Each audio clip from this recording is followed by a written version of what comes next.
First of all, some of the references or the direction that I wanted to go with this song. Looked at the samples that are provided.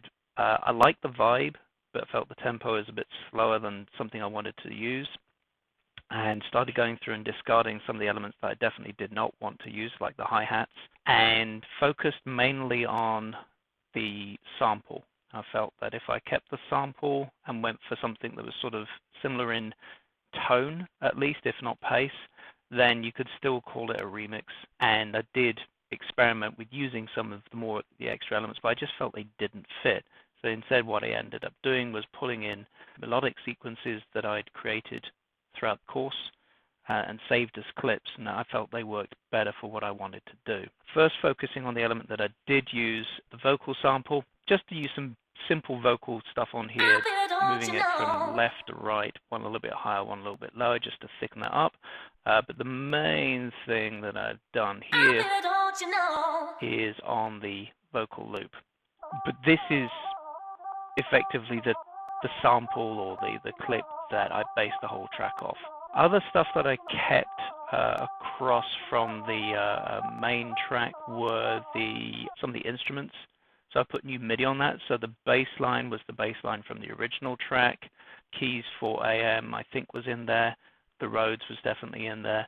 The instruments are the same, again, causing that connection, even if the song arrangement is quite different. The main restriction, I suppose you could call it a creative restriction, that I had was things got to be less than 4 minutes. And it's not really the kind of music I want to make. It doesn't mean that I get a lot of time to draw out elements. It meant I had to compress a lot. So structurally, basically, I want the intro. It has to be short, much shorter than I'd like. I'd much rather have something with quite a few beats. Bring in the melody, gradually build things up, and then go for that breakdown, build, and then here, I've called it chorus.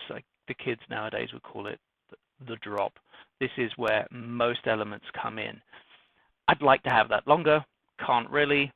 Added a high line here to create some variation, otherwise you just got this repeating, winding down slightly, and experimented with different endings, but I quite liked in the course doing a fake ending. 808 is the main beats, as you can see from all the activity there. There's some variation on that, especially in this middle part, but the two main elements are the standard main beat and the full beats with everything going on. This filling bit is actually barely beats at all.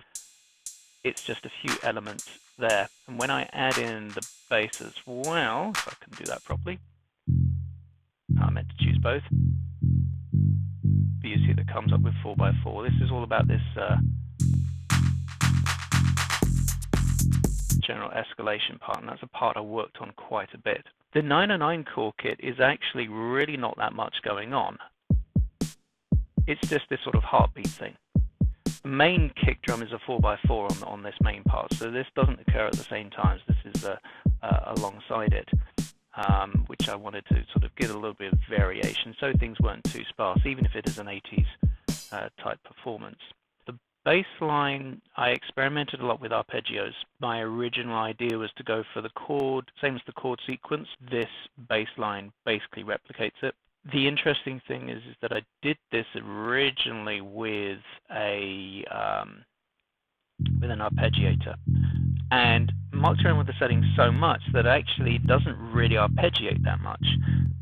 It just causes sort of a stuttering effect. If I turn it off, things are a lot smoother, which actually I really like too.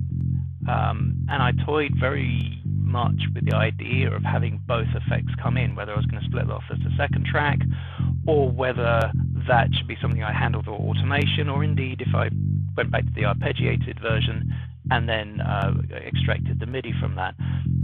Eventually I just decided that with the song being 4 minutes and so many other things going on, that wasn't a level of complexity that the song would be able to cope with, and I kind of like the stuttery effect, so that I stayed with that. The 808 kick there, with that sidechain that as well, because after burning it down once, I felt that the kicks were a little bit weak, and smothered by the bass line, which is of course on the same frequencies. The main chord sequence here, again this one, the instrument is from the track, and similarly for the main melody, which is this consisting of a piano and a Rhodes underneath, pretty much the same clips either side, just different instruments with slight variation on this part. But the main part I want to call out to is where it's called full bum bum, or the top note goes up. Just flicking between the two, you see that switches up a bit. Put a bit of loop in there, and then you should hear it go much higher.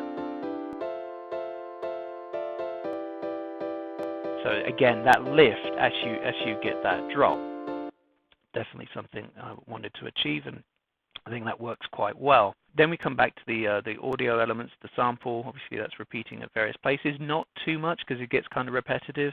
And I've restricted the vocal loop quite a bit again to stop that getting so repetitive.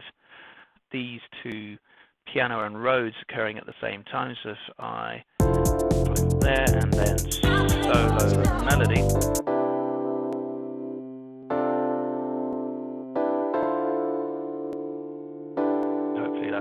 You're hearing both of those. That works well there, but I felt when I got to the main part, having that on there would have just been way too much. So it's actually when that full bum bum sequence is going on, that second bum bum sequence on the Rhodes is not occurring. So when that stops, coming back into that. So again, something I intended to do. Highline here is something I added manually. As I was listening to the main track, so if I come in here, we'd already gone up in pace here. I just needed something a little bit more, something to call back in the high line and then something to bring back in at the end of the fake ending. That was just me on the piano. I'm not a good piano player, so it's a very simple thing, but I wanted something very high.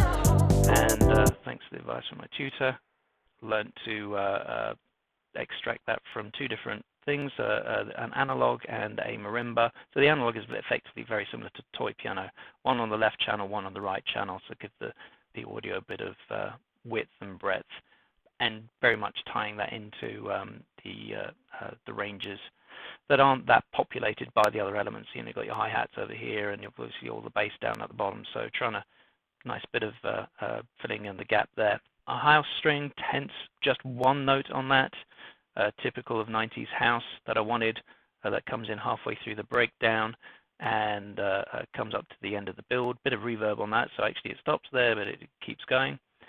And then one of the last things I added was some vocal effects or ear candy.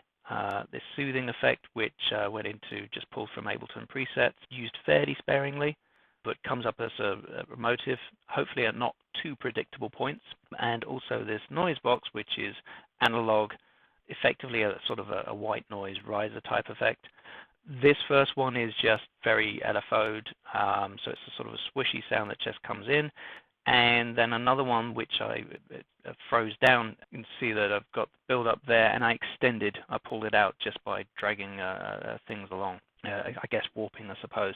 A little bit of a gap here, so there's a stop just before the breaks.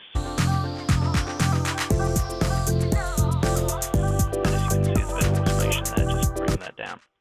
Other thing I want to just quickly pick up on is some of the detail on the fake ending, which you might not catch because it's small. Here the beats come down a fair bit, but you see just this little bit here. If I play it, just a single tom. Actually, it was a kick. I experimented with toms, but got rid of the toms, but too melodic. Just one little kick, just a little full stop to everything coming back in, and I quite like that. Not a huge amount of automation, mainly on the noise box things. This is how it comes in rather than gradually and fades away at various points and resetting it in between each use. After listening to it a few times, there were a couple of elements that were fairly constant that just needed a little bit of tweaking, a little bit of movement to keep the track moving on and feel like it was less like a jigsaw puzzle. So working on the filter frequency on both the vocal loop, just bringing it down not too much. I'm not really trying to do crazy things with it, or very low resonance on that one. And similarly on the chord sequence, that's kind of in the background, very gently adjusting that. So we hear at the beginning, that comes up right from the beginning, almost like fading in, but just as little things coming along, just moving up and down just slightly.